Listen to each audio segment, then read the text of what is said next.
Je osnovna škola Boško Palkoljević Pinki iz Batajnice.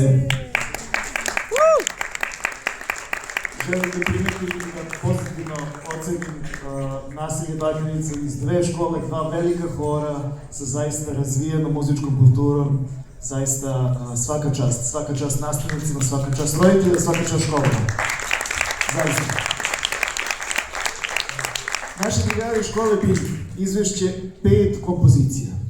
Prva je Jesenja sonata, druga je Kolovođa, treća je Ljubi bližnjega svoga, četvrta je Slatka pesma, a peta je Pobedna pesma.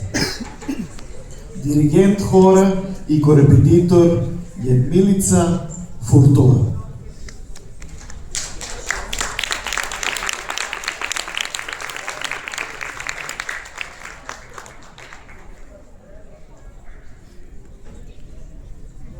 Dragi drugari iz Pinkija, dobrodošli u Dečiji kulturni centar Beograd. Pored festivala Fedeho, ova kuća organizuje druge značajne manifestacije, pomenuli smo Radost Evrope, pomenut ćemo još neke. Plesni susreti, Dečije beogradsko proleće, Svesrpski dečiji sabor, Dan tradicije, Dečije muzičke svečanosti, Zlatna